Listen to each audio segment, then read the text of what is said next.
ವೀಕ್ಷಕರೇ ನಮಸ್ಕಾರ. ನಾನು ಕನ್ನಡತಿ ದೇವಿಕಾ ಕುಂಬಾರ್. ಕನ್ನಡ ನಾಡು ನುಡಿ, ನೆಲ ಜಲ, ಕಲೆ ಮತ್ತು ಸಂಸ್ಕೃತಿಗಳನ್ನು ಕಟ್ಟಿ ಬೆಳೆಸುವುದು ನಮ್ಮೆಲ್ಲರ ಆದ್ಯ ಕರ್ತವ್ಯ. ಅದಕ್ಕಾಗಿ ತವರು ಮೀಡಿಯಾ ಸದಾ ಸಿದ್ಧ. ಆತ್ಮೀಯ ವೀಕ್ಷಕರೇ, ಇವತ್ತು ನಾವು ಕರ್ನಾಟಕ ರಾಜ್ಯ ಕಟ್ಟಡ ನಿರ್ಮಾಣ ಮತ್ತು ಅಸಂಘಟಿತ ಕಾರ್ಮಿಕ ಸಂಘದ ಒಕ್ಕೂಟದ ಜಿಲ್ಲಾ ಅಧ್ಯಕ್ಷರಾದಂತಹ ಶ್ರೀಯುತ ವಿರೂಪಾಕ್ಷಪ್ಪ ಎಂ ಕಮ್ಮಾರ್ ಅವರು ಕಾರ್ಮಿಕರಿಗೆ ಸಂಬಂಧಿಸಿದಂತಹ ಕೆಲವೊಂದು ಬೇಡಿಕೆಗಳನ್ನ ಈಡೇರಿಸುವಲ್ಲಿ ಸರ್ಕಾರ ವಿಫಲವಾಗಿದೆ ಅನ್ನುವಂತಹ ಒಂದು ಉದ್ದೇಶದಿಂದ ಸರ್ಕಾರಕ್ಕೆ ತಮ್ಮ ಅಹವಾಲುಗಳನ್ನ ಅರ್ಪಿಸಲು ನಮ್ಮ ವಾಹಿನಿಯೊಂದಿಗೆ ನಮ್ಮ ಜೊತೆಗಿದ್ದಾರೆ. ಈ ಒಂದು ಕಾರ್ಯಕ್ರಮಕ್ಕೆ ಅವರನ್ನ ಬರ್ಮಾಡ್ಕೊಳ್ತಾ ಇದ್ದೀನಿ. ಸರ್, ತವರು ಮೀಡಿಯಾಕ್ಕೆ ತಮಗೆ ಆತ್ಮೀಯವಾದಂತಹ ಸ್ವಾಗತ. ಸರ್, ಈ ಕರ್ನಾಟಕ ರಾಜ್ಯ ಕಟ್ಟಡ ನಿರ್ಮಾಣ ಮತ್ತು ಅಸಂಘಟಿತ ಕಾರ್ಮಿಕ ಸಂಘದ ಒಕ್ಕೂಟದ ಜಿಲ್ಲಾ ಅಧ್ಯಕ್ಷರು ತಾವು. ಸರ್, ಈ ಮೂಲಕ ನೀವು ಸರ್ಕಾರಕ್ಕೆ ಮನವಿ ಮಾಡ್ಕೊಳ್ತಾ ಇದ್ದೀರಾ, ನಿಮ್ಮ ಕಾರ್ಮಿಕರಿಗೆ ಸರ್ಕಾರದಿಂದ ಸಿಗಬೇಕಾದಂತಹ ಸೌಲಭ್ಯಗಳು ಸರಿಯಾಗಿ ಸಿಗ್ತಾ ಇಲ್ಲ, ಮತ್ತೆ ನಿಮ್ಮ ಸಮಸ್ಯೆಗಳನ್ನ ಮಂಡಳಿಗೆ ತಲುಪಿಸುವಲ್ಲಿ ಕೆಲವೊಂದು ತಂತ್ರಾಂಶದ ದೋಷಗಳಿದೆ ಅಲ್ವಾ? ಅದು ನಿಮ್ಮ ಒಂದು ಸಮಸ್ಯೆ ಇದೆ. ಅದಕ್ಕೋಸ್ಕರ ನಾವು ಕಾರ್ಮಿಕರ ಹಕ್ಕಿಗೋಸ್ಕರ ನಾವು ಹೋರಾಡ್ತಾ ಇದ್ವಿ. ಓಕೆ. ಸೊ ಸರ್, ಏನೆಲ್ಲ ನಿಮ್ಗೆ ಸಮಸ್ಯೆಗಳಿದೆ? ಒಂದು ಈ ಲೇಬರ್ ಕಾರ್ಡ್ ಅಂತ ನಾವ್ ಹೇಳ್ತೀವಿ, ಅದನ್ನ ಮಾಡ್ಸೋವಾಗ್ಲಿ ತಾಂತ್ರಿಕ ದೋಷ ಇದೆ. ಓಕೆ, ತಾಂತ್ರಿಕ ದೋಷಗಳು. ಸೊ ತಾಂತ್ರಿಕ ದೋಷಗಳು ಅಂದ್ರೆ ಈಗ ನೀವು ಕಾರ್ಡ್ ಮಾಡ್ಸೋದಕ್ ದೋಷ ಇದೆಯಾ, ಅಥವಾ ನಿಮ್ಗೆ ಬರುವಂತಹ ವೇತನ ನಿಮ್ಗೆ ತಲುಪುವಲ್ಲಿ ದೋಷ ಇದೆಯಾ? ಆತರ ಏನಿಲ್ಲ. ನಮ್ಗೆ ನಾವು ಕಾರ್ಮಿಕರದು ರಿನ್ಯೂವಲ್ಗೆ ಹಾಕಿದ್ರೆ ಆ ವೆಬ್ಸೈಟ್ ಅಲ್ಲಿ ಅದು ತಗೊಳ್ತಾ ಇಲ್ಲ. ಅದರಿಂದ ಪ್ರಾಬ್ಲಮ್ ಆಗಿ ರಿಜೆಕ್ಟ್ ಆಗ್ತಾ ಇದೆ. ಆದ್ರೆ ನಿಜವಾದ ಕಾರ್ಮಿಕನಿಗೆ ಅದು ಅಲ್ಲಿ ಸಿಗ್ತಾ ಇಲ್ಲ, ಕಾರ್ಡ್ ಸಿಗ್ತಾ ಇಲ್ಲ. ಅವನು ರಿಜೆಕ್ಟ್ ಆಗಿ ಮನೆಗೆ ಹೋಗ್ಬೇಕು. ಆತರ ಒಂದು ವ್ಯವಸ್ಥೆ ಇವರು ಮಾಡಿಟ್ಟಿದ್ದಾರೆ. ಸೊ ಈ ಕಾರ್ಮಿಕರು ಅಂದ್ರೆ, ಈ ಕಟ್ಟಡ ಕಾರ್ಮಿಕರು ಅಂದ್ರೆ ತುಂಬಾ ಕೆಳವರ್ಗದವರು, ಸಮಾಜದಲ್ಲಿ ತುಂಬಾ ಹಿಂದುಳಿದಂತವರು, ಅವಿದ್ಯಾವಂತರು ಅಂತ ನಾವ್ ಹೇಳ್ತೀವಿ. ಸೊ ಈ ಮುಂಚೆ ಸರ್ಕಾರ ಅವರಿಗೆ ಯಾವ ಒಂದು ಮಾಧ್ಯಮದ ಮೂಲಕ, ಸೇವಾ ಸಿಂಧು ಮೂಲಕ ನಿಮ್ಗೆ ಚೆನ್ನಾಗಿತ್ತು ಮೇಡಮ್, ಸೇವಾ ಸಿಂಧು ಚೆನ್ನಾಗಿತ್ತು. ಸೇವಾ ಸಿಂಧುವಿನ ಮೂಲಕ ನೀವು ಈ ಎಲ್ಲಾ ಸೌಲಭ್ಯಗಳನ್ನ ಪಡಿತಾ ಇದ್ರಿ ಅಂತ. ಸೊ ಈಗ ಸೇವಾ ಸಿಂಧು ಜಾರಿಯಲ್ಲಿ ಇಲ್ಲದೆ ಇರೋದ್ರಿಂದ ಬೇರೆ ಒಂದು ಸರ್ಕಾರ ಒಂದು KBCWWP ಅನ್ನುವಂತಹ ಒಂದು ವೆಬ್ಸೈಟ್ ಅನ್ನ ಜಾರಿಗೆ ತಂದಿದೆ. ಸೊ ಈ ವೆಬ್ಸೈಟ್ ಅಲ್ಲಿ ನಿಮ್ಗೆ ಸರಿಯಾಗಿ ಸರ್ಕಾರವನ್ನ ತಲುಪುವುದಕ್ಕೆ, ಅಪ್ಲಿಕೇಶನ್ ಅನ್ನ ಹಾಕೋದಕ್ಕೆ, ರಿನ್ಯೂವಲ್ ಮಾಡಿಸೋದಕ್ಕೆ, ಸೊ ಇದು ಯಾವುದಕ್ಕೂ ನಿಮ್ಗೆ ಸಾಧ್ಯ ಆಗ್ತಾ ಇಲ್ಲ. ಇದರಲ್ಲಿ ತಾಂತ್ರಿಕ ದೋಷಗಳು ಇದೆ ಅಂತ ನೀವು ಹೇಳ್ತಾ ಇದ್ದೀರಿ. ಓಕೆ. ಸೊ ಈಗ ನೀವು ಏನನ್ನ ಸರ್ಕಾರಕ್ಕೆ ಹೇಳಕ್ ಹೊರಟಿದ್ದೀರಿ ಸರ್? ನನ್ಗೆ ಹೇಳ್ದಂಗೆ ನಿಮ್ಗೆ ಎಲ್ಲರಿಗೂ ಗೊತ್ತಿದೆ, ರಾಜ್ಯಾದ್ಯಂತ ಎಲ್ಲರಿಗೂ ಸುದ್ದಿ ಆಗಿರುವಂತಹ ವಿಚಾರ, ಕಾರ್ಮಿಕ ಹಕ್ಕಿಗಾಗಿ ಒಂದು 11ನೇ ತಾರೀಕು ಇದೆ ತಿಂಗಳು 11ನೇ ತಾರೀಕು ಫ್ರೀಡಂ ಪಾರ್ಕ್ ಅಲ್ಲಿ ಒಂದು ಬೃಹತ್ ಪ್ರತಿಭಟನೆಯನ್ನ ನೀವೆಲ್ಲ ನಡೆಸ್ತಾ ಇದ್ದೀರಿ. ಕಾರ್ಮಿಕರ ಹಕ್ಕಿಗೋಸ್ಕರ ನಾವು ಪ್ರತಿಭಟನೆ ಮಾಡ್ತಾ ಇದ್ದೀವಿ. ತಾರೀಕು 11 2ನೇ ತಿಂಗಳು 2024 ನಮ್ಮ ಇದು ಫ್ರೀಡಂ ಪಾರ್ಕ್ ನಲ್ಲಿ ನಮ್ಮ ರಾಜ್ಯಾಧ್ಯಕ್ಷರ ಮುಖಾಂತರ ಅವರ ನೇತೃತ್ವದಲ್ಲಿ ಫೆಬ್ರವರಿ 11 ಓಕೆ, ಇದೇ ತಿಂಗಳು ಓಕೆ, ಫ್ರೀಡಂ ಪಾರ್ಕ್ ಅಲ್ಲಿ ನೀವು ಒಂದು ಪ್ರತಿಭಟನೆಯನ್ನ ಮಾಡ್ತಾ ಇದ್ದೀರಿ. ಸೊ ಈ ಪ್ರತಿಭಟನೆಯ ಮೂಲಕ ನೀವು ಏನೆಲ್ಲ ಸರ್ಕಾರಕ್ಕೆ ನಿಮ್ಮ ಅಹವಾಲುಗಳೇನು? ಇದರಲ್ಲಿ ನಮ್ಮ ಕಾರ್ಮಿಕರಿಗೆ ಸವಲತ್ತಿಲ್ಲ, ಕ್ಲೈಮ್ ಯಾವ ಕೊಟ್ಟಿಲ್ಲ, ಮದುವೆದು ಕೊಟ್ಟಿಲ್ಲ. ಆಮೇಲೆ ಕಾರ್ಮಿಕರ ಮಕ್ಕಳಿಗೆ ಸ್ಕಾಲರ್ಶಿಪ್ ಬರ್ಬೇಕಾಯ್ತು, ನಿಲ್ಲಾಗಿದೆ, ಅದು ಬಂದಿಲ್ಲ. ಆಮೇಲೆ ಕಾರ್ಮಿಕರು ವಯಸ್ಸಾದ 60ಕ್ಕೆ ಪಿಂಚಣಿ ಇದೆ, ಅದು ಬರ್ಲಿಲ್ಲ.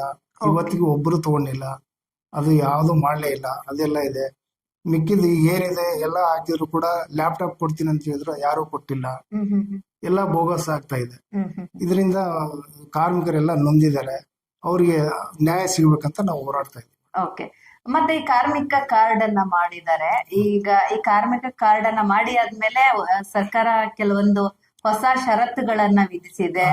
ಅದು ಸ್ವಲ್ಪ ಕಷ್ಟ ಆಗ್ತಾ ಇದೆ ಕಾರ್ಮಿಕರಿಗೆ ಅಂತ ನೀವು ಹೇಳ್ತಾ ಇದ್ರಿ. ಸೊ ಉದಾಹರಣೆಗೆ ಏನು ಈ ಷರತ್ತುಗಳನ್ನ ಈಗ ರಿನ್ಯೂವಲ್ಗೆ ನಾವು ಕಾರ್ಡ್ ಹಾಕಿದ್ರೆ ಅವ್ರು ಏನ್ ಷರತ್ತು ಹಾಕಿದ್ದಾರೆ, ಇವ್ ನಿಜವಾದ ಕಾರ್ಮಿಕರು ಹೌದೋ ಅಲ್ಲ, ಅದಕ್ಕೆ ಒಂದು ಪ್ರೂಫ್ ತಗೊಂಬನ್ನಿ, ಕಾಂಟ್ರಾಕ್ಟರ್ ಹತ್ರ ಹೋಗಿ ಸೈನ್ ಮಾಡಿ ಸೀಲ್ ಹಾಕ್ಸ್ಕೊಂಬನ್ನಿ, ಆಮೇಲೆ 3 ತಿಂಗಳ ಹಾಜರಾತಿ ತಗೊಂಬನ್ನಿ. ಅದು ಪಂಚಾಯತಿಯಿಂದ ಪರ್ಮಿಷನ್. ಒಬ್ಬರಿಗೆ ಕೊಟ್ಟವರು ಇಬ್ಬರಿಗೆ ಕೊಡ್ತಾರೆ. ಸುಮಾರು ಜನ ಇದಾರೆ, ಯಾರಿಗೆ ಕೊಡ್ತಾರೆ ಕೊಡಲ್ಲ. ಆಗ್ಲೇ ಹೋದ್ರೆ PDO ರಜಾ ಇದನ್ನ ಹೋಗಿ ಅಂತಾರೆ. ಓಕೆ, ಪಂಚಾಯತಿಯಿಂದ ನಿಮ್ಗೆ ಸಿಗ್ತಾ ಇಲ್ಲ, ಪರ್ಮಿಷನ್ ಸಿಗ್ತಾ ಇಲ್ಲ. ಮೊದಲ ಏನಿತ್ತು ಅದನ್ನೇ ಕೊಟ್ರೆ ಎಲ್ಲಾ ಕಾರ್ಮಿಕರು ಒಳ್ಳೇದಾಗುತ್ತೆ. Okay okay. ಸೊ ಒಂದು ಕಟ್ಟಡದಲ್ಲಿ ಒಂದು 100 ಜನ ಕಾರ್ಮಿಕರು ಕೆಲಸ ಮಾಡ್ತಾ ಇದ್ದಾರೆ ಅಂದ್ರೆ ಸೊ ಎಲ್ಲರಿಗೂ ಪಂಚಾಯತಿಂದ ಒಂದು ಸರ್ಟಿಫಿಕೇಟ್ ಸಿಗ್ತಾ ಇಲ್ಲ ಕೆಲಸ ಮಾಡ್ತಾ ಇದ್ದಾರೆ. ಪ್ರತಿಯೊಬ್ಬರಿಗೆ ಒಂದೊಂದು ಸರ್ಟಿಫಿಕೇಟ್ ಬೇಕು, ಆದ್ರೆ ಇವ್ರು ಪ್ರತಿಯೊಬ್ಬರಿಗೆ ಅವ್ರು ಕೊಡಲ್ಲ. ಸೊ ಕೊಡದೇ ಇರೋರಿಗೆ ಏನ್ ಪರಿಣಾಮ ಆಗ್ತಾ ಇದೆ? ಆಗಲ್ಲ ಮೇಡಮ್, ಕ್ಯಾನ್ಸಲ್ ಆಗುತ್ತೆ ಅದು. ಲೇಬರ್ ಕಾರ್ಡೇ ಕ್ಯಾನ್ಸಲ್ ಆಗುತ್ತೆ. ಸೊ ಆ ಕಾರ್ಮಿಕ ತನ್ನ ಒಂದು ಹಕ್ಕನ್ನ ಕಳ್ಕೊಳ್ತಾರೆ. Okay okay. ಈ ರೀತಿ ಎಲ್ಲ ತೊಂದರೆಗಳಾಗ್ತಿದ್ವು, ಅದರಿಂದ ನಾವು ಹೋರಾಟ ಮಾಡ್ತಾ ಇದ್ವಿ. ಓಕೆ. ಸೊ ಈಗ ಇದನ್ನ ಸರ್ಕಾರದ ಮುಂದೆ ಇಡೋದಕ್ಕೋಸ್ಕರ ನೀವು ಫ್ರೀಡಂ ಪಾರ್ಕ್ ಅಲ್ಲಿ ನೀವು ಹೋರಾಟ ಮಾಡ್ತಿದ್ರಿ. ಸರ್, ನಿಮ್ಮ ಅಹವಾಲುಗಳನ್ನ ನೋಡ್ತಾ ಇದ್ರೆ ಇದರಲ್ಲಿ ಕಟ್ಟಡ ಕಾರ್ಮಿಕರಿಗೆ 5 ಲಕ್ಷಗಳ ವಸತಿ ಸೌಲಭ್ಯವನ್ನ ಒದಗಿಸಬೇಕು ಇವಾಗ ಜಾರಿಗೆ ತಂದಿದ್ದಾರೆ. ಬೇಡಿಕೆ. ಬೇಡಿಕೆ ಇಲ್ಲ ಮೇಡಮ್, ಇದು ಮೊದಲಿಂದ ಇದೆ. ಈ ಸರ್ಕಾರ ಇವಾಗ ಮನೆ ಕೊಡ್ತೀನಿ ಅಂತ ಹೇಳಿದಾರೆ, ಇವತ್ತಿಗೆ ಯಾರಿಗೂ ಕೊಟ್ಟೇ ಇಲ್ಲ, ಕೊಡ್ತಾ ಇಲ್ಲ. ಅದು ಬರ್ಲಿ, ಜಾರಿಗೆ ಆಗ್ಲಿ. ಇದು ಜಾರಿಯಲ್ಲಾಗ್ಲಿ ಅಂತ. ಓಕೆ, ಇದು ಘೋಷಣೆ ಆಗ್ಬೇಕು ಇಲಾಖೆಯಿಂದ. ಬಡ ಕಾರ್ಮಿಕರಿಗೆ ಅದೊಂದು ಅನುಕೂಲ ಆಗುತ್ತೆ. ಮನೆ ಇಲ್ಲ, ಎಷ್ಟೋ ಜನರಿಗೆ ಮನೆ ಇಲ್ಲ, ಓಕೆ, ಅದೊಂದು ಅನುಕೂಲ ಆಗುತ್ತೆ. ಸೊ ಕಾರ್ಮಿಕರಿಗೆ ನೀವು ಮತ್ತೆ ಉಚಿತ ಬಸ್ ಪಾಸ್ ಅದು ಇತ್ತು ಹಿಂದೆ, ಓಕೆ, ಅದು ಚಾಲ್ತಿಯಲ್ಲಿ ಇತ್ತು, ಅದನ್ನ ರದ್ದು ಮಾಡಿದ್ರು. ಅದು ರದ್ದಾಗಿದೆ. ಅದನ್ನ ಕೊಡ್ಲಿ ಇವಾಗ ನಮ್ಗೆ. ಓಕೆ. ಮತ್ತೆ ಜಿಲ್ಲೆ ಮತ್ತು ತಾಲೂಕುಗಳಲ್ಲಿ ಕಾರ್ಮಿಕ ಕಲ್ಯಾಣ ಮಂಟಪ ಮತ್ತು ಕಾರ್ಮಿಕ ಸಮುದಾಯ ಭವನ ನಿರ್ಮಾಣ ಆಗ್ಬೇಕು. ಅಂದ್ರೆ ಬಡವರಿಗೆ ಅವ್ರು ಏನಾದ್ರೂ ಒಂದು ಕಾರ್ಯಕ್ರಮ ಮಾಡ್ಕೊಳಕ್ಕೆ ಅನುಕೂಲ ಆಗುತ್ತೆ ಅನ್ನುವಂಥದ್ದು. ಓಕೆ. ಸೊ 2013ರಿಂದ ಸತತವಾಗಿ ಕನಿಷ್ಠ ವೇತನ ನೀಡಬೇಕಾಗಿ ಕೇಳಿದ್ರು ಕೂಡ ಇದುವರೆಗೂ ಬೇಡಿಕೆ ಈಡೇರಿಸಿಲ್ಲ. ಇಲ್ಲ, ಕೊಟ್ಟಿಲ್ಲ ಮೇಡಮ್. ಸೊ ಕನಿಷ್ಠ ವೇತನ ಯಾವಾಗ ಕೆಲಸ ಇಲ್ಲ ಕಾರ್ಮಿಕರು ತಂದಾಗ, ನಿರುದ್ಯೋಗಿಗಳಾದಾಗ ಅವರಿಗೆ ಕನಿಷ್ಠ ವೇತನವನ್ನ ಒದಗಿಸಬೇಕು. ಸೊ ಇದುವರೆಗೂ ಆ ಒಂದು ಆಗಿಲ್ಲ ಮೇಡಮ್. ಅದೊಂದು ಬೇಡಿಕೆ ಇದೆ. ಓಕೆ. ಮಕ್ಕಳಿಗೆ ವಿದ್ಯಾಭ್ಯಾಸಕ್ಕಾಗಿ ನೀಡ್ತಾ ಇರುವಂತಹ ಒಂದು ಸೌಲಭ್ಯ 2019 ಮತ್ತು 20ನೇ ಸಾಲಿನಲ್ಲಿ ನಿಗದಿ ಆಗಿದೆಯೋ ಆ ಸೌಲಭ್ಯ 2019 ಮತ್ತು 20ರಲ್ಲಿ ಸರ್ಕಾರ ಈ ಒಂದು ಸೌಲಭ್ಯವನ್ನ ವಿದ್ಯಾರ್ಥಿ ವೇತನವನ್ನ ನಿಗದಿ ಮಾಡಿತ್ತು. ಅದು 2023-24ನೇ ಸಾಲಿನಲ್ಲೂ ಕೂಡ ಅದು ಮುಂದುವರಿಬೇಕು. ಅದು ಕೆಲವು ಬಂದಿದೆ, ಕೆಲವು ಆಗ್ತಾ ಇಲ್ಲ ಮೇಡಮ್, ಮುಂದುವರೆದಿಲ್ಲ. ಸೊ ಕಾರ್ಮಿಕರ ಮಕ್ಕಳ ವಿದ್ಯಾರ್ಥಿ ವೇತನ. ಓಕೆ. ಇಡೀ ರಾಜ್ಯದಲ್ಲಿ ಸಕ್ಕರೆ ಕಾರ್ಖಾನೆಗಳಲ್ಲಿ ಕಾಮಗಾರಿಯಲ್ಲಿ ತೊಡಗಿಸಿಕೊಂಡಿರುವ ಕಾರ್ಮಿಕರಿಗೆ PF ಮತ್ತು ESI ನೀಡಬೇಕು ಅನ್ನುವಂಥದ್ದು. ಅದನ್ನು ಕೆಲವು ಕಾರ್ಮಿಕರಿಗೆ ಕೊಡ್ತಾ ಇಲ್ಲ ಮೇಡಮ್, ಕೆಲವೊಬ್ಬರಿಗೆ. ಸೊ ಈ PF ಕೊಡೋದ್ರಿಂದ ನಿಮ್ಮ ಒಂದು ಕಾರ್ಮಿಕರ ಒಂದು ಮುಪ್ಪಿನ ಜೀವನಕ್ಕೆ ಅನುಕೂಲ ಆಗುತ್ತೆ. ಈ ESI ಕೊಡೋದ್ರಿಂದ ಏನಾಗುತ್ತೆ, ಆರೋಗ್ಯದ ವಿಮೆ ಸಿಗುತ್ತೆ ಕಾರ್ಮಿಕರಿಗೆ ಅನ್ನುವಂಥದ್ದು ನಿಮ್ಮ ಬೇಡಿಕೆ. ಹಾ ಸರ್. ರಾಜ್ಯಾದ್ಯಂತ ನೋಂದಣಿಯಾಗಿರುವ ಕಾರ್ಮಿಕರಿಗೆ ಆರೋಗ್ಯ ತಪಾಸಣೆ, ಸೊ ಹೆಲ್ತ್ ಚೆಕ್ಅಪ್ ಮಾಡೋದು ಅದು ಇದೆ ಮೇಡಮ್, ನಡೆದಿದೆ, ಮಾಡ್ತಾ ಇದ್ದಾರೆ. ಅಲ್ಲಿ ಆದ್ರೂ ಹಿಂದೆ ಮಾಡಿದ್ದಾರೆ, ಸರಿಯಾಗಿ ಆಗಿಲ್ಲ. ಇವಾಗ್ಲೂ ಅದನ್ನ ಕೊಟ್ಟಿದ್ದಾರೆ, ಮಾಡ್ತಾ ಇದ್ದಾರೆ. ಓಕೆ. 25,000 ರೂಪಾಯಿಗಳನ್ನ ಬೋನಸ್ ಮುಖಾಂತರ ನೀಡಬೇಕು ಕಾರ್ಮಿಕ ದಿನಾಚರಣೆಯ ದಿನ ಮೇ 21ರಂದು. ಅದೊಂದು ಬೇಡಿಕೆ ಇದೆ. ಕಟ್ಟಡ ಪರವಾನಗಿ ಪತ್ರ ನಕಾಶೆ ಅನುಮೋದನೆಯನ್ನು ಈ ಕೂಡಲೇ ಹಿಂಪಡೆಯಬೇಕು. ಸೊ ನೀವ್ ಈಗೇನ್ ಹೇಳಿದ್ರಲ್ಲ, ಪಂಚಾಯತಿಯಿಂದ ತರಬೇಕು ಅಂತ, ಅದನ್ನ ಹಿಂಪಡಿಬೇಕು. ಯಾಕಂದ್ರೆ ಕಾರ್ಮಿಕರಿಗೆ ಪಂಚಾಯತಿಯಿಂದ ಅದನ್ನ ಪಡೆದುಕೊಳ್ಳೋದಕ್ಕೆ ಕಷ್ಟ ಆಗ್ತಿದೆ ಅನ್ನುವಂಥದ್ದು ನಿಮ್ಮ ಅಭಿಪ್ರಾಯ. ಸೊ ರಾಜ್ಯಾದ್ಯಂತ ಕಾರ್ಖಾನೆಗಳು, ಮಾಲ್ಗಳು, ಲಾಡ್ಜ್ಗಳು, ಹೋಟೆಲ್ಗಳು, ಪೆಟ್ರೋಲ್ ಬಂಕ್ಗಳು, ಗಾರ್ಮೆಂಟ್ಸ್ಗಳು ಮತ್ತು ಸೆಕ್ಯೂರಿಟಿ ಕೆಲಸ ಮಾಡುವವರಿಗೆ ವೇತನ ಚೀಟಿ ನ್ಯಾಯಯುತವಾಗಿ ಸಿಗ್ತಾ ಇಲ್ಲ ಅನ್ನುವಂಥದ್ದು ನಿಮ್ಮ ಒಂದು ಧೋರಣೆ.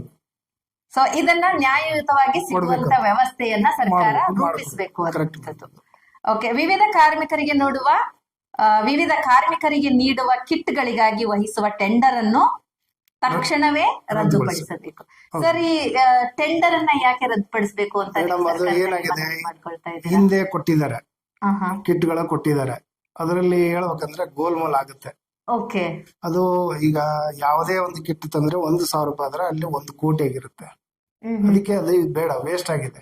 ಈಗ ಕೊಟ್ಟಿದ್ದಾರೆ, ಪುನಃ ಇವರು ಕೊಡ್ತೀವಿ ಅಂದ್ರೆ ಅದು ವೇಸ್ಟ್ ಆಗುತ್ತೆ, ಅದು ಬೇಡ. ಅದೇ ದುಡ್ಡು ಹಾಕಿ ಕಾರ್ಮಿಕರಿಗೆ ಸಿಗುತ್ತ, ಅವ್ರ ಅಕೌಂಟ್ಗೆ ಹಾಕಿದ್ರೆ ಅವ್ರು ಏನಾದ್ರು ಬದುಕೊಳ್ತಾರೆ. ಈ ಕಿಟ್ ಏನ್ ಮಾಡ್ತಾರೆ ಅಂದ್ರೆ ಮೇಡಮ್ ಇವರು, ಈಗ ಇಡೀ ರಾಜ್ಯದಲ್ಲಿ ಒಂದು ಮೊನ್ನೆ ನಾನು ಕೇಳಿದ್ದಂದ್ರೆ ಅದು 1,000 ಕೋಟಿಗೆ ಟೆಂಡರ್ ಕೊಟ್ಟರೆ ಅದು 2,500 ಕೋಟಿಗೇನೋ ಅದನ್ನ ಟೆಂಡರ್ ಮಾಡಿದ್ದಾರೆ. ಅದರಲ್ಲಿ ಅಮೌಂಟ್ ಇದೆ, ಅದನ್ನ ಹೆಂಗ ಗೌರ್ಮೆಂಟ್ ಯೂಸ್ ತಕೋಬೇಕು ಅನ್ನೋದು ಪ್ಲಾನ್. Okay okay. ಸೊ ನೀವು ಆ ಕಿಟ್ಗಳು ಬೇಡ, ಅದರ ಬದಲಾಗಿ ಧನ ಸಹಾಯ ಮಾಡಿ ಅನ್ನುವಂಥದ್ದು. ಓಕೆ. ಅದರಿಂದ ತುಂಬಾ ಲಾಸ್ ಇದೆ ಮೇಡಮ್, ಎಲ್ಲ ಪ್ರತಿಯೊಂದು ಒಬ್ಬರಿಗೂ ಲಾಸ್ ಇದೆ. ಓಕೆ. ಮುಂದಿನ ಬೇಡಿಕೆ ಸಂಚಾರಿ ವಾಹನ ಚಿಕಿತ್ಸೆಯನ್ನು ತಕ್ಷಣವೇ ರದ್ದುಗೊಳಿಸಬೇಕು. ಹಾ. ಸಂಚಾರಿ ವಾಹನದಿಂದ ಕಾರ್ಮಿಕರಿಗೆ ಈ ಚಿಕಿತ್ಸೆ ಇದರಿಂದ ಸಿಗ್ತಾ ಇಲ್ಲ ಅವರಿಗೆ, ಅದು ಸಿಗ್ತಾ ಇಲ್ಲ ಅವರಿಗೆ. ಅದು ಯಾರೋ ತಗೊಳ್ತಾರೆ, ಯಾರೋ ಆಗುತ್ತೆ ಅಷ್ಟೇ. ಅವ್ರು ಹೋಗಿ ಸಂಚಾರಿ ಅವ್ರು ಏನ್ ಮಾಡ್ತಾರೆ ಅದ್ರ ಅಮೌಂಟ್ ಇಟ್ಕೊಳ್ತಾರೆ. ಸಂಚಾರಿ ಒಂದು ಈ ವಾಹನದ ಚಿಕಿತ್ಸೆ ಕಾರ್ಮಿಕರಿಗೆ ದೊರೀತಾ ಇಲ್ಲ ದೊರೀತಾ ಅನ್ಸುತ್ತೆ. ಈಗ ಫಾರ್ ಎಕ್ಸಾಂಪಲ್ ನೀವೆಲ್ಲಾದ್ರೂ ಕಟ್ಟಡದಲ್ಲಿ ಕಾರ್ಮಿಕರು ಕೆಲಸ ಮಾಡ್ತಾ ಇದ್ದಾರೆ, ಸೊ ಅವ್ರಿಗೊಂದು ಹೆಲ್ಪ್ ಲೈನ್ ನಂಬರ್ ಇರುತ್ತೆ. ಬಿದ್ರು ಏನಾದ್ರು ಅನಾಹುತಗಳಾಯ್ತು, ಅಪಘಾತ ಆಯ್ತು ಅಂದ ತಕ್ಷಣ ಈ ವಾಹನ ಅಲ್ಲಿಗೆ ಬರ್ಬೇಕು. ಬಟ್ ಅದು ಬರಲ್ಲ, ಆ ವ್ಯವಸ್ಥೆ ಇಲ್ಲ. ವ್ಯವಸ್ಥಿತವಾಗಿ ಜಾರಿ ಆಗಿಲ್ಲ ಅನ್ನುವಂಥದ್ದು ನಿಮ್ಮ ಒಂದು ಕಂಪ್ಲೇಂಟ್. ಓಕೆ, ದೂರು.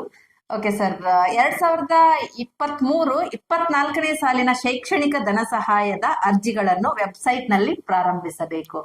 ಸೊ ಇದೆ ವಿದ್ಯಾರ್ಥಿ ವೇತನಕ್ಕಾಗಿ ಕಾರ್ಮಿಕರ ಮಕ್ಕಳ ಕಲ್ಯಾಣ ರದ್ದು ಮಾಡಿದ್ದಾರೆ. ಈಗ ವೆಬ್ಸೈಟ್ ಬಂದ್ ಆಯ್ತು, ಅದು ಅಷ್ಟಕ್ಕೆ ಸ್ಟಾಪ್ ಮಾಡಿದ್ರು. ಮುಂದೆ ಕಂಟಿನ್ಯೂ ಮಾಡ್ತಿದ್ದಾರೆ, ಅದನ್ನ ಕೊಡ್ತಾ ಇಲ್ಲ. ಕಂಟಿನ್ಯೂ ಮಾಡಬೇಕು ಅಂತ ಅನ್ನುವಂಥದ್ದು. ಓಕೆ, ಸ್ಥಗಿತಗೊಂಡಿರುವ ಮುಂದುವರಿಕೆ ಪೆನ್ಷನ್ ಸೌಲಭ್ಯ. ಪೆನ್ಷನ್ ಇವತ್ತಿಗೂ 60 ವರ್ಷ ಕಾರ್ಮಿಕರಿಗೆ ಯಾರಿಗೂ ಕೊಟ್ಟಿಲ್ಲ, ಅದು ಕೊಡ್ಬೇಕಂತ ನಾವು ಕಡ್ಡಾಯವಾಗಿ ನಾವು ಹೇಳ್ತಾ ಇದ್ದೀವಿ. ಓಕೆ, 60 ವರ್ಷಗಳ ನಂತರ ಪಿಂಚಣಿಗಾಗಿ ಅರ್ಜಿ ಸಲ್ಲಿಸುವ ಅವಧಿಯನ್ನ ವಿಸ್ತರಿಸಬೇಕು. ಹೌದು. ಸೊ ಸರ್ಕಾರ ಒಂದು ಷರತ್ತನ್ನ ಹಾಕಿದೆ, ಪಿಂಚಣಿಯನ್ಗೆ ಅರ್ಜಿ ಸಲ್ಲಿಸೋದಕ್ಕೆ 60 ವರ್ಷದಿಂದ ಮುಂಚೆನೆ ಆಗಿರ್ಬೇಕು ಅಂತ. ಸೊ 60 ವರ್ಷ ಆದ್ಮೇಲೆ ಮಾಡಿದ್ರೆ ಅದು ವ್ಯಾಲಿಡ್ ಇಲ್ಲ ಅವ್ರ ಲೆಕ್ಕದಲ್ಲಿ. ಸೊ ನೀವು ಇದರ ಅವಧಿಯನ್ನ ವಿಸ್ತರಿಸಬೇಕು. ನೋಂದಾಯಿತ ಬೋಗಸ್ ಕಾರ್ಮಿಕರಿಗೆ ಮನೆ ನಿರ್ಮಾಣಕ್ಕಾಗಿ ಸ್ಲಂ ಬೋರ್ಡ್ಗೆ ನೀಡಿದ ಧನ ಸಹಾಯವನ್ನು ತನಿಖೆಗೆ ಒಳಪಡಿಸಿ ಮಂಡಳಿಗೆ ಅನುದಾನವನ್ನ ಹಿಂಪಡಿಬೇಕು. ಸೊ ಇಲ್ಲಿ ನೀವು ಹೇಳೋ ಪ್ರಕಾರ ಬೋಗಸ್ ಲೇಬರ್ ಕಾರ್ಡ್ಗಳಿದಾವೆ, ಅವರ ಒಂದು ಹೆಸರಿನಲ್ಲಿ ಮನೆ ಕಟ್ಟೋದಕ್ಕೆ ಅನುದಾನವನ್ನ ಪಡೀತಾ ಇದ್ದಾರೆ. ಸೊ ಅದನ್ನ ಸರಿಯಾಗಿ ಸರ್ಕಾರ ಪರಿಶೀಲನೆ ಮಾಡಿ ಅದು ನಿಜವಾಗಿ ಇದ್ರೆ ಬೋಗಸ್ ಇದ್ರೆ ಆ ಹಣವನ್ನ ರದ್ದುಪಡಿಸಿ ವಾಪಸ್ ಮಂಡಳಿಗೆ ತಗೋಬೇಕು ಅನ್ನುವಂಥದ್ದು ಇದು ಒಳ್ಳೆಯ ಒಂದು ಅಭಿಪ್ರಾಯ. ಓಕೆ, ರಾಜ್ಯ ಸರ್ಕಾರವು ಫೆಬ್ರವರಿ 2024ರ ಬಜೆಟ್ ನಲ್ಲಿ ಕಾರ್ಮಿಕರಿಗಾಗಿ 1,000 ಕೋಟಿ ರೂಪಾಯಿಗಳ ಅನುದಾನವನ್ನ ಘೋಷಣೆ ಮಾಡಬೇಕು. ಸೊ ಈ ಬರುವಂತಹ ಒಂದು ಬಜೆಟ್ ಅಲ್ಲಿ ನಿಮ್ಮ ಬೇಡಿಕೆ 1,000 ರೂಪಾಯಿ ಕಾರ್ಮಿಕರ ಕಲ್ಯಾಣ ಮಾಡಬೇಕಾಗಿ ಬಜೆಟ್ ನಲ್ಲಿ ಅದನ್ನ ಏನ್ ಮಾಡ್ಬೇಕು, ರಿಸರ್ವ್ ಮಾಡ್ಬೇಕು ಅನ್ನುವಂಥದ್ದು ನಿಮ್ಮ ಒಂದು ಬೇಡಿಕೆ. ಸೊ ಈ ಇಷ್ಟೆಲ್ಲ ಅಹವಾಲುಗಳನ್ನ ಬೇಡಿಕೆಗಳನ್ನ ಇಟ್ಕೊಂಡು ನೀವು ಇದೇ ತಿಂಗಳು 11ನೇ ತಾರೀಕು ಬೆಂಗಳೂರಿನ ಫ್ರೀಡಂ ಪಾರ್ಕ್ ನಲ್ಲಿ ಒಂದು ಹೋರಾಟವನ್ನ ಮಾಡ್ತಾ ಇದ್ದೀವಿ ಸರ್. ಖಂಡಿತ ಸರ್, ಕಾರ್ಮಿಕರ ಒಂದು ಬೇಡಿಕೆಗಳು ನ್ಯಾಯಯುತವಾಗಿ ಇದ್ದಾವೆ ಅಂತ ನಾವು ಅನ್ಕೊಳ್ತೀವಿ. ಇದಕ್ಕೆ ಸರ್ಕಾರ ನಿಮ್ಮ ಒಂದು ಕಾರ್ಮಿಕರ ನೊಂದ ಜೀವಗಳಿಗೆ, ಹಿಂದುಳಿದ ಒಂದು ಸಮಾಜದ ಒಂದು ಹಿಂದುಳಿದ ವರ್ಗ, ಯಾಕಂದ್ರೆ ಕಾರ್ಮಿಕರಿಲ್ಲದೆ ನಾವ್ ಯಾರು ಬದುಕೋದಕ್ಕಾಗೋದಿಲ್ಲ. ಸೊ ಆ ಕಾರ್ಮಿಕರ ಒಂದು ಕಲ್ಯಾಣಕ್ಕಾಗಿ ಸರ್ಕಾರವು ಕೂಡ ಹಲವಾರು ಕಾರ್ಯಕ್ರಮಗಳನ್ನ ಹಾಕೊಂಡಿದೆ. ಆ ಕಾರ್ಯಕ್ರಮಗಳಲ್ಲಿ ಕೆಲವೊಂದು ದೋಷಗಳಿದೆ. ಆ ತಾಂತ್ರಿಕ ದೋಷಗಳನ್ನ ನಿವಾರಣೆ ಮಾಡಿ ನಿಮ್ಮ ಅಹವಾಲುಗಳನ್ನ ಸ್ವೀಕರಿಸಲಿ ಅಂತ ನಾವು ಕೂಡ ನಮ್ಮ ತವರು ವಾಹಿನಿ ಮೂಲಕ ಸರ್ಕಾರಕ್ಕೆ ಒಂದು ಮನವಿಯನ್ನ ಸಲ್ಲಿಸ್ತೀವಿ. ಸೊ ಈವರೆಗೆ ನಮ್ಮ ಒಂದು ತವರು ವಾಹಿನಿಗೆ ಬಂದು ನಿಮ್ಮ ಬೇಡಿಕೆಗಳು, ನಿಮ್ಮ ನೋವುಗಳನ್ನ ಸರ್ಕಾರಕ್ಕೆ ಸೇರಿಸುವಲ್ಲಿ, ಸರ್ಕಾರಕ್ಕೆ ತಲುಪಿಸುವಲ್ಲಿ ನಮ್ಮೊಂದಿಗೆ ನೀವು ಬಂದು ನಮ್ಮಲ್ಲಿ ನಿಮ್ಮ ಅಭಿಪ್ರಾಯಗಳನ್ನ, ನಿಮ್ಮ ಅಹವಾಲುಗಳನ್ನ ನಮ್ಮೊಂದಿಗೆ ಹಂಚ್ಕೊಂಡಿದ್ದೀರಿ. ಕಾರ್ಯಕ್ರಮಕ್ಕೆ ಬಂದು ಈ ಎಲ್ಲಾ ವಿಷಯಗಳನ್ನ ನಮ್ಮ ಜೊತೆ ಹಂಚ್ಕೊಂಡಿದ್ದೀರಿ. ಸೊ ಅದಕ್ಕೆ ಧನ್ಯವಾದಗಳು ಸರ್. ತವರು ಮೀಡಿಯಾದಿಂದ ನಿಮ್ಗೆ